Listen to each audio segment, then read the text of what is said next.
Hi friends, Saptami food and travel ಲಾಗ್ಸ್ಗೆ welcome. ನಾನು ಬೇಳೆ ಒಬ್ಬಟ್ಟು ಯಾವ ಥರ ಮಾಡೋದು ಹೇಳ್ಕೊಡ್ತೀನಿ. ಒಂದು ಕಪ್ ಬೇಳೆನ ಬೇಯಿಸ್ಕೋಬೇಕು. 3 ವಿಸಲ್ ಹಾಕಿಸ್ಬೇಕು. ಕುಕ್ಕರಲ್ಲಿ ಹಾಕಿ 3 ವಿಸಲ್ ಹಾಕಿಸ್ಬೇಕು. ಆಮೇಲೆ 3 ವಿಸಲ್ ಹಾಕಿದ್ಮೇಲೆ 1 ಕಪ್ ಬೇಳೆಗೆ ಒಂದೂವರೆ ಕಪ್ ಬೆಲ್ಲ ಹಾಕಬೇಕು.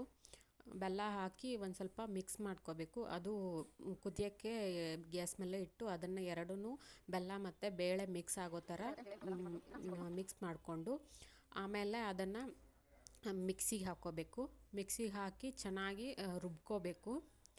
ರುಬ್ಕೊಂಡು ಅದು ಹೂರಣ ರೆಡಿ ಮಾಡ್ಕೋಬೇಕು. ಹೂರಣ ರೆಡಿ ಆದಮೇಲೆ ನಾವು ಗೋಧಿ ಹಿಟ್ಟನ್ನು ಚಪಾತಿ ಹಿಟ್ಟು ಯಾವ ಥರ ನಾಡ್ತಾರಲ್ಲ ಅದೇ ಥರ ಗೋಧಿ ಹಿಟ್ಟನ್ನು ಮೆತ್ತಗೆ ಸಾಫ್ಟಾಗಿ ಹಿಟ್ಟನ್ನು ರೆಡಿ ಮಾಡ್ಕೋಬೇಕು.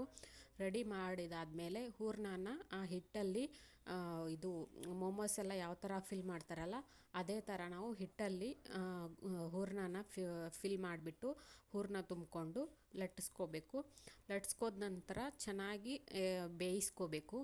ಹಂಚ ಮೇಲೆ ತವಾ ಮೇಲೆ ಹಾಕ್ಕೊಂಡು ಚೆನ್ನಾಗಿ 2 ಸೈಡು ಬೇಯಿಸ್ಕೊಂಡು ಹೋಳಿಗೆ ಒಬ್ಬಟ್ಟನ್ನು ರೆಡಿ ಮಾಡಬೇಕು. ಚೆನ್ನಾಗಿ ಅದು ಬೇಯಬೇಕು.